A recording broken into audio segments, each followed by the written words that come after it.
우리 예수님은요, 생명 구원을 제일 좋아하십니다. 그래서 한 생명이 천하보다 귀하다고 그랬어요. 누가복음 15장 4절에 보면 너희 중에 어떤 사람이 양 100마리가 있는데 그 중에 하나를 잃어버리면 99마리를 들에 두고 그 잃은 것을 찾아내기까지 찾아다니지 아니하겠느냐 한 말씀이 있습니다. 주님이 귀하게 여기시는 것을 우리도 좋아해야 합니다. 주님이 가장 중요하게 여기는 것을 우리도 중요시 여겨야 합니다. 그래야 주님을 사랑하는 증거가 되는 것이고, 그것이 바로 무엇일까? 영혼 구원입니다. 오늘의 본문 말씀을 보면 예수님과 사마리아 여인과의 대화 속에서 사마리아 전도의 모습을 보여주고 있습니다. 다시 말하면 예수님의 인습적, 혈통적 금기를 타파하시고 버려졌던 땅 사마리아를 향해서 주님은 전도하시는 모습을 볼 수가 있는 것입니다. 예수님께서는 유대의 전도 사역을 성공시킨 후에 바리새인들의 배척을 받으시고 갈릴리 지방으로 전도 사역을 하시러 떠났다는 말씀이 요한복음 4장 1절로 3절에 기록되어 있습니다. 이 전도 사역을 마치자마자 또 다른 전도 계획을 우리 예수님은 세우신 것입니다. 그리고 그 여행 중에서 수가라고 하는 성을 지나가시게 되면서 수가성의 우물가에 있는 사마리아 한 여인에게 전도하면서 영생수를 마시게 함으로 전도하시는 예수님의 개인 전도 전략을 우리에게 가르쳐주고 깨우쳐주고 교훈하고 있는 줄로 믿습니다. 그 당시의 시대적 상황을 잘 보면 BC 722년 아수르의 침략이 있었지요. 열왕기하 17장 6절 이하에도 나옵니다.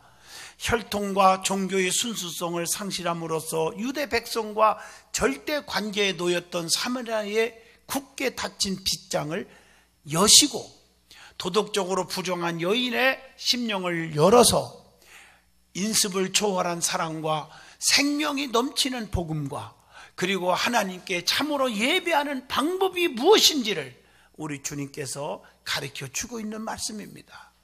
오늘 이 말씀을 잘 여러분들이 듣고 잘 이해하셔야 될 것은, 그 당시에 이 수가성 우물가의 사마리아 여인은 유대인들을 통해서 엄청난 짓밟힘을 당했어요. 무시당했어요. 상종도 안 했거든요. 그런데 예수님은 그를 전도하는 그 방법을 우리에게 가르쳐주는 교훈이 있다는 말은 그에게 접근합니다. 나에게 좀 물 좀 달라고. 그런데 이 여인이 깜짝 놀라버립니다. 당신 보아하니 유대인 남자 같은데 하찮은 나 같은 이 사마리아 여인에게 말을 걸었다는 이 자체가 기적인 거예요. 놀래버린 거예요. 그때 예수님께서 조용히, 당신에게 물을 달라고 하는 네가 누구인지를 알았다면, 즉 내가 누구인지를 알았다면 이런 질문을 안 했을 거다. 사람들이 다 무시할지 몰라도 나 예수는 너를 무시하지 않는다는 거예요. 그러면서 그에게 목마른 삶을 아시고 그에게 영원히 목마르지 않는 영생수를 마시게 해주신 줄로 믿습니다. 이게 오늘의 말씀입니다. 사랑하는 성도 여러분, 우리도 마찬가지입니다. 세상에 헐벗고 굶주리고 낙심되고 좌절에 빠지고 이런 자들에게 우리는 복음의 메시지를 전달할 수 있어지기를 주 이름으로 축원합니다. 정말 우리는 이 하나하나의 이 말씀을 통해서 우리에게 주는 교훈이 얼마나 큰지, 예수님의 심정이 무엇인지 우리에게 오늘 밝혀주고 있습니다. 한마디로 영혼 구원입니다. 영혼 구원. 요한복음 3장 16절, 하나님이 세상을 이처럼 사랑하사 독생자를 주셨으니 이는 저를 믿는 자마다 멸망치 않고 영생을 얻게 하려 하심이니라. 여러분, 영혼 구원이 첫째예요. 천하를 얻고도 자기 생명 잊어버리면 무슨 유익이 있겠습니까? 여러분들이 권세와 명예와 지식과 물질을 아무리 많이 가져도 생명이 잊어버리면 끝나는 거 아닙니까? 우리가 영원한 천국 백성이 돼야지 영원히 꺼지지 않는 유황불 지옥에 들어가면 되겠습니까? 그래서 우리 예수님은 영혼 구원을 너무너무 귀하게 여기신 겁니다. 예수님의 말씀 가운데서도 우리가 영혼 구원이 얼마나 중요한가를 우리에게 가르쳐준 메시지가 많잖아요. 예수님이 저와 여러분을 위해서 십자가에 못 박혀 죽으시면서 마지막 7 말씀을 하셨죠. 이걸 가상칠언이라고 그래요. 그 가운데 영혼 구원이 얼마나 중요한가, 그리고 영혼 구원을 실천하시는 주님의 그 음성을 들을 수가 있잖아요. 거기 잘 보시면요, 실천하는 모습 보면 예수님이 하신 말씀들이 참 기록되어 있는 것을 볼 수가 있어요. 오른편 강도를 향해서 누가복음 23장 43절, 네가 나와 함께 낙원에 있으리라. 한 생명 얼마나 귀하기에, 자기가 십자가상에서 고통받는 그 과정에 얼마나 힘들겠어. 그러면서도 한 영혼에도 구원하려고 하시는 주님의 심정을 엿볼 수가 있잖아요. 또 누가복음 23장 34절, 채찍을 가하고 못을 박는 그 원수들을 향해서 아버지여 저들이 알지 못하고 죄를 짓습니다, 용서해달라고 그 애친 것도 그 내막적인 거 아닙니까? 사랑의 실천자로서 죄인들을 구원하시려고 하는 주님의 심정을 알게 해주시는 줄로 믿습니다. 또 뿐만 아니라 누가복음 23장 46절에 아버지여 내 영혼을 아버지 손에 부탁합니다. 영혼이 너무 중요함을 예수님 본인이 스스로 아신 줄로 믿습니다. 십자가상에서의 애침이 우리의 심령을 지금도 뜨겁게 해주고 있다는 것이죠. 뿐만 아니라 누가복음 15장 4절 보면 99마리의 양을 놔두고 잃어버린 1마리 양을 찾고 계시는 모습을 그려보지 않습니까? 그 양이 가시덤불에 찔려서 피투성이가 된 양을 찾아 어깨에 메고 찾으니까 얼마나 기쁜지 기뻐하며 돌아오는 모습을 누가복음 15장 5절에 나오지 않습니까?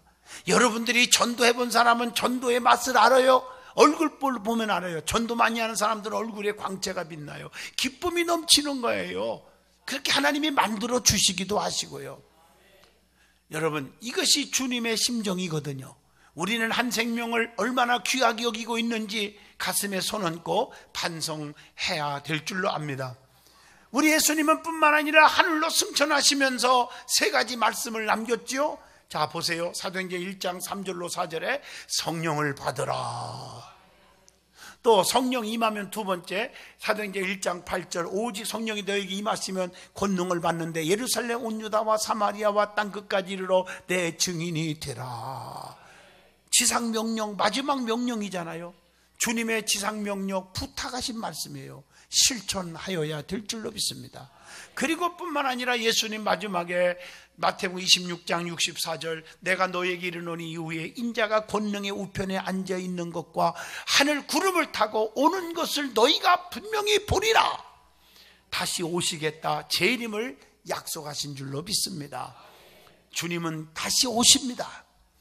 그렇기 때문에 우리는 전도하여야 합니다. 성경에 보면 전도하는 자들에게는 우리 하나님이 복을 주셨어요. 물질의 복을 주시기도 하고 장수의 축복, 자손의 축복, 건강의 축복, 사업의 축복 등등 축복을 주셨는데 더 중요한 좋은 복이 있습니다. 그 복이 뭘까요? 면류관이 빛나게 하시는 복입니다. 다니엘서 12장 3절 보면 지혜 있는 자는 그랬어요. 여기서 지혜 있는 자는 하는 말은 똑똑한 자는, 영리한 자는 누굽니까? 궁창의 빛과 같이 빛날 것이요, 많은 사람을 옳은 대로 돌아오게 하는 자는, 즉 전도 많이 하는 자는 별과 같이 영원토록 빛나리라. 전도하는 것이 빛나는 일인 줄로 믿습니다. 부모 공경하는 것도 중요한 것은요, 뭐 용돈 드리고 좋은 옷 사드리고 다 중요하겠죠. 그러나 하나님을 바로 믿도록 인도해 주는 것, 그것이 최고의 효도인 줄로 믿습니다. 말라기 2장 6절 보면 그의 입에는 진리의 법이 있었고 그의 입술에는 불의함이 없었으며 그가 화평함과 정직함으로 나와 동행하며 많은 사람을 돌이켜 죄악에서 떠나게 하였느니라. 많은 영혼이 지옥으로 들어가고 있습니다. 지금도 이 세상은 죄악으로 물들어가고 지옥으로 많은 영혼들이 들어가고 있습니다. 그래서 많은 사람들을 죄악의 길에서 떠나게 만들어줘야 합니다.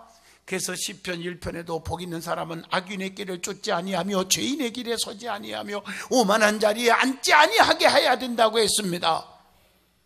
이것이 전도입니다. 불의한 곳에서 떠나게 하는 거예요. 세상에서 그리스도에게로 돌아오게 해야 합니다. 죄악에 머물러 있으면 죽습니다. 돌아와야 삽니다. 탕자가 돌아오니 아버지는 새 신을 신겨주잖아요. 옷을 입혀주고 송아지를 잡아서 잔치를 베풀고 가락지를 끼워주면서 너는 내 아들이라, 아버지의 아들로서의 특권을 누리게 하셨잖아요. 누가복음 15장 22절로 23절의 말씀입니다. 우리 하나님은 하나님께로 돌아오는 자를 어떻게 하십니까? 여놈아, 너 과거에 이렇게 못된 짓 하고 왔구나, 너 죽어도 싸, 그런 분이 아닙니다. 사랑의 하나님이십니다.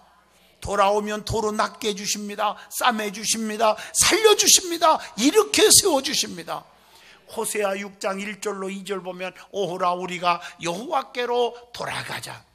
여호와께서 우리를 찢으셨으나 도로 낫게 하실 것이요, 우리를 치셨으나 싸매어 주실 것입니다. 여호와께서 이틀 후에 우리를 살리시며 셋째 날에 우리를 일으켜 주시리니 우리가 그의 앞에서 살리라.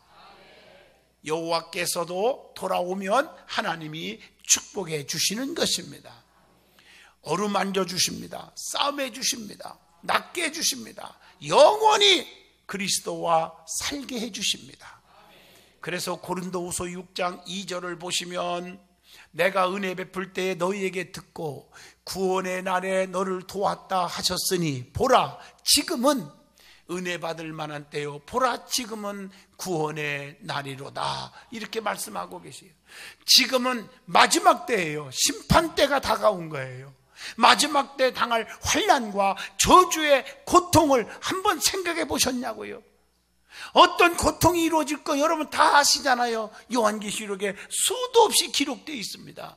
계시록 20장 10절 보면 그들을 미혹하는 마귀가 불과 유황못에 던지리니 거기서는 짐승과 거짓 선지자도 있어 새색도로 밤낮 괴로움을 받으리라. 계시록 21장 8절 보면 두려워하는 자들과 믿지 아니하는 자들과 흉악하는 자들과 살인자들과 우생 숭배하는 자들, 점순가들, 음행하는 자들, 거짓말하는 모든 자들은 불과 유황으로 타는 못에 던져지리니 이것이 둘째 사망이라. 그래서 우리 믿는 자들은 성령 받아 거듭난 자는 둘째 사망의 해를 받지 아니하게 하리라. 여러분, 이 둘째 사망의 해를 받지 않기를 주 이름으로 축원합니다. 오늘 이렇게 그들에게 복음을 전해야 돼요. 그래도 주님을 믿지 않는 형제, 부모, 친척 보면서 무관심하렵니까? 부모, 형제가 교회에 나오지 않는데도 아무렇게 생각하지 않는 자들이 많아요. 잘못된 겁니다. 우리가 예수를 똑바로 믿고 성령 받아 거듭나야 천국 백성이 되는 거 다 아시잖아요.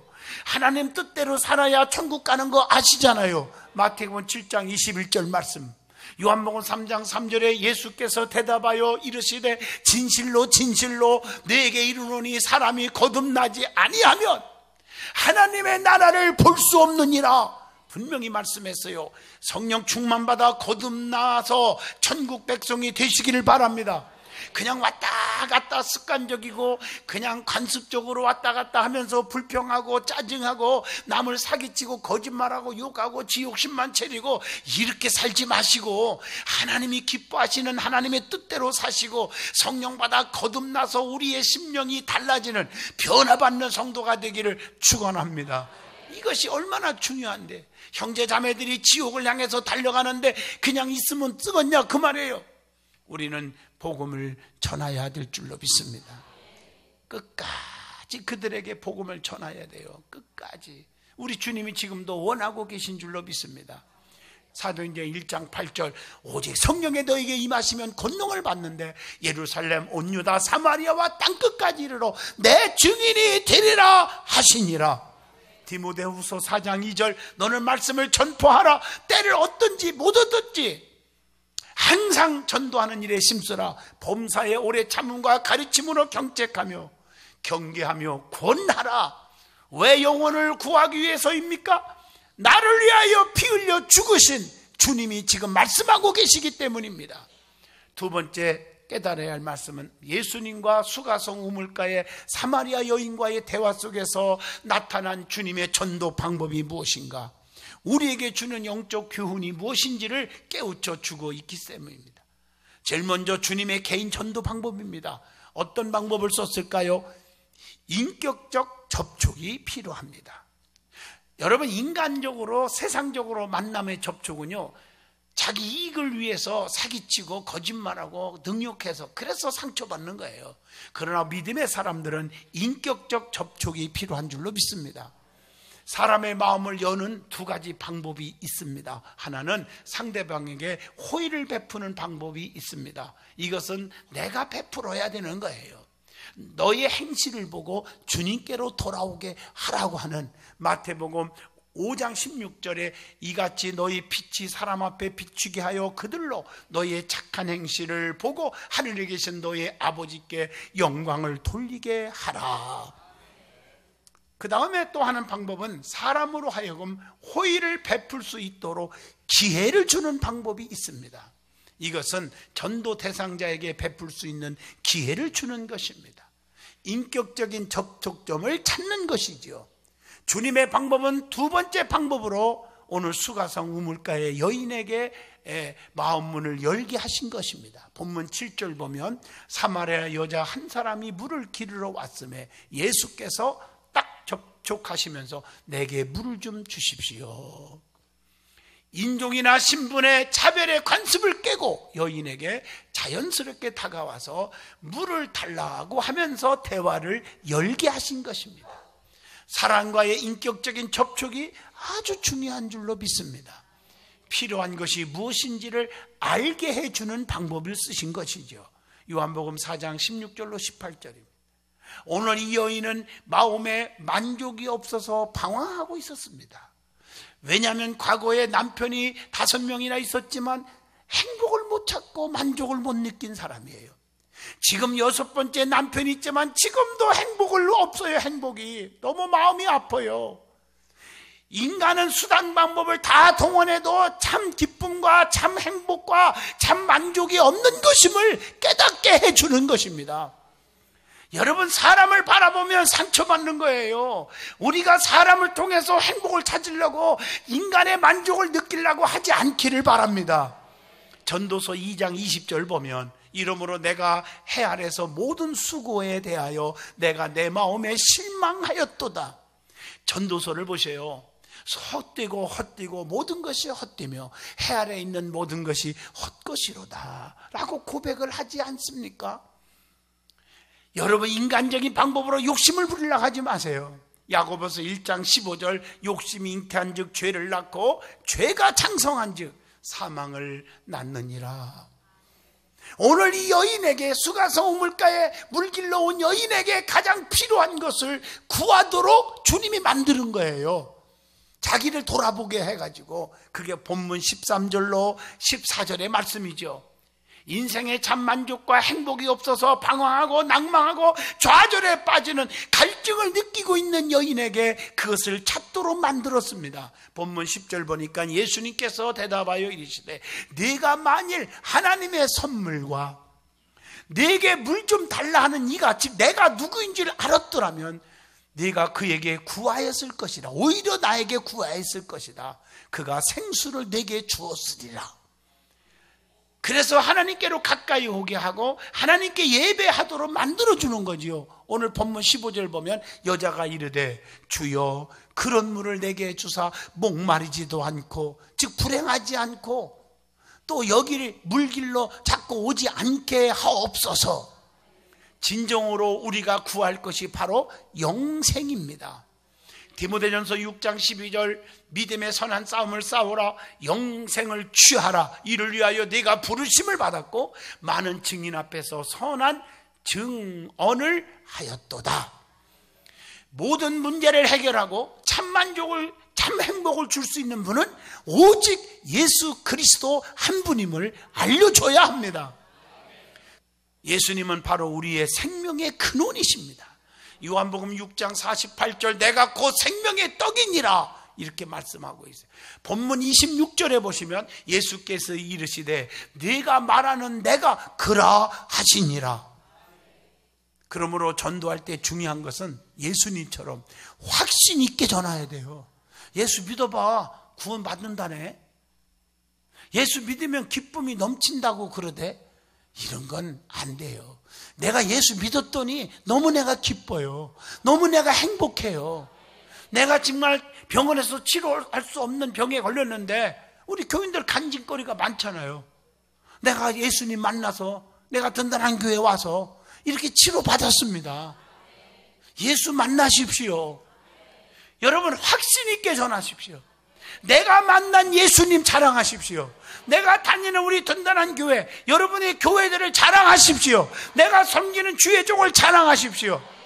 야, 교회는 이런 것이고 막 1시간 동안 여러분 설교하다 보면요, 바쁜 사람들은 욕하고 그냥 어디 갔나 없어져 버렸어요. 그냥 딱 3가지. 그래, 교회 나와야 돼. 일단은 나와서 말씀을 자꾸 듣고 배우고 깨닫게 되지 않습니까? 믿음은 들음에서 나며 들음은 그리스도의 말씀으로 나기 때문이잖아요. 그러니까 신나게 예수님 자랑, 신나게 교회 자랑, 신나게 주의 종 자랑하면 전도가 되는 거예요. 그러면 예수님과 여인과의 대화 속에서 우리에게 주는 영적 교훈이 뭘까? 세상 사람 다 버려도 무시해도 짓밟아도 예수님은 그런 분이 아니라고 하는 점입니다. 예수님께서 물을 달라고 하셨는데 여인은 예수님께 질문합니다. 오늘 본문 9절에 어찌하여 사마리아 여인 하찮은 나에게 물 달라고 말을 걸었냐, 이 말이에요. 많은 사람들은 나를 상종치 아니했는데 말입니다. 그동안 이 여인은 유대인들에게 얼마나 무시당했고 자신과 상종도 아니했으면 이런 말 했겠어요. 9절 말씀에. 그러나 우리 주님은 이 여인을 버리지 않습니다. 미워하지 않습니다. 차별하지 않습니다. 오늘 본문 10절에 예수께서 대답하여 이르시되 네가 만일 하나님의 선물과 내게 물 달라는 이가 누군지 알았더라면 네가 그에게 오히려 구했을 것이다. 그가 생수를 내게 주었으리라. 오늘 이 말씀입니다. 세상 사람은 다 버려도 우리 예수님은 우리를 안 버리십니다. 세상 사람들은 우리에게 상처를 줘도 우리 주님은 상처 주지 않습니다. 세상 사람들은 달면 삼키고 쓰면 가책없이 뱉어버리지만 우리 주님은 변하지 않습니다. 마태복음 12장 20절 말씀을 기억하세요. 상한 갈대를 꺾지 아니하시며 꺼져가는 심지를 끄지 아니하시기를 심판하여 이길 때까지 하리니. 히브리서 13장 5절 말씀합니다. 내가 결코 너희를 버리지 아니하고 너희를 떠나지 아니하리라. 우리 주님은요, 남을 이렇게 버리고 짓밟고 그런 분이 아니에요. 세상 사람들은 짓밟아도 요한복음 8장 10절로 11절 보면요, 간음하다가 현장에서 잡힌 여인에게 많은 사람들이 지네들이 최고 의로운 줄 알고 그냥 돌로 찍어 죽이려고 손 들고 있을 때 우리 예수님은 뭐라겠습니까? 죄 없는 자가 먼저 쳐 죽여라. 아무도 못 치고 도망갔을 때 여자여 부드럽게 말합니다. 나도 너희를 정죄하지 아니하노니 다시는 죄를 짓지 말라. 이게 예수님의 말씀입니다. 세상 사람들이 너를 죄 있다고 하고 무시하고 죽이려고 하지만 나는 절대로 짓밟거나 너를 무시하지 않는다. 세상 사람은 나를 정죄해도 주님은 날 정죄하지 않는다. 부드러운 음성으로 주님이 하시는 말씀입니다. 다시는 죄를 짓지 말아라. 우리 예수님은 우리에게 그 다음에 영생수를 마시게 해주십니다. 주님이 주시는 생수는 자연수와 비교되는 신적 특성을 가지고 있어요. 영속성과 내면적 자생적 자생성을 가진다는 것이죠. 이 세상의 물은 일시적 갈증을 해결할 수 있지만 주님이 주시는 생수는 영적 갈증을 영원히 해결해 주십니다. 아모스 8장 11절의 말씀입니다. 영적인 문제가 해결되면 모든 문제는 만사는 다 형통할 줄로 믿습니다. 요한 3서 1장 2절 사랑하는 자여 네 영혼이 잘됨과 같이 범사가 잘되고 강건하기를 내가 간구하노라. 그분께 구하세요. 마태복음 6장 31절 33절에 염려하여 이르기를 무엇을 먹을까 무엇을 마실까 무엇을 입을까 하지 말라. 이것은 다 이방인들이 구하는 것이니라. 너는 하늘 아버지께서 이 모든 것이 너희에게 있어야 할 줄을 다 아시기 때문에 먼저 그 나라와 그 일을 구하라. 그리하면 이 모든 것을 너희에게 더하여 주시리라. 기쁨의 근원과 영생의 보증을 이루어 주시는 분입니다. 주님이 주시는 기쁨은 마음속에 내 마음속에 들어가 넘치는 기쁨을 주고 범사에 감사하며 하나님께 영광을 돌리게 하고 그리스도의 확실한 구원에 이르게 할 줄로 믿습니다. 그래서 에베소서 1장 13절에 그 안에서 너희도 진리의 말씀 곧 너희의 구원의 복음을 들고 그 안에서 또한 믿어 약속의 성령으로 인치심을 받았으니 그래서 로마서 5장 8절 보면 우리가 아직 죄인 되었을 때에 그리스도께서 우리를 위하여 죽으심으로 하나님께서 우리에 대한 자기의 사랑을 확증하셨느니라. 우리 주님은 이 모든 사랑을 값없이 주시는 분이십니다. 이사야 55장 1절 오호라 너의 모든 목마른 자들아 물러나오라 돈 없는 자도 나오라 하겠어요. 수고하고 무거운 짐진 자들아 다 내게로 오라 내가 너희를 편히 쉬게 하리라. 너의 모든 행사 너의 경영하는 일을 다 내게 맡겨라. 그리하면 다 이루게 하리라. 우리 주님이 지켜주시고 인도하시고 보호하시는 사랑을 베푸실 줄로 믿습니다. 결론입니다. 해소할 길이 없는 영혼의 갈증에 시달리는 모든 사람들은 생명수 샘의 근원이 되시는 예수님의 보좌 앞에 다 나오게 하여야 합니다. 이것이 우리가 전도해야 하는 이유 중에 이유입니다. 무관심의 죄를 짓지 마시고 꼭 열매 맺어서 면류관을 받으시기를 바랍니다. 이것은 예수님의 우리를 향한 뜨거운 사랑의 지상 명령인 것입니다. 때를 얻든지 못 얻든지 복음을 전파해야 합니다. 주님이 생명을 주시는 것입니다. 한 영혼을 천하보다 귀하게 여겨서 주님께로부터 빛난 면류관을 받으시는 든든한 교회 성도들이 다 되시기를 주님의 이름으로 축원을 드립니다.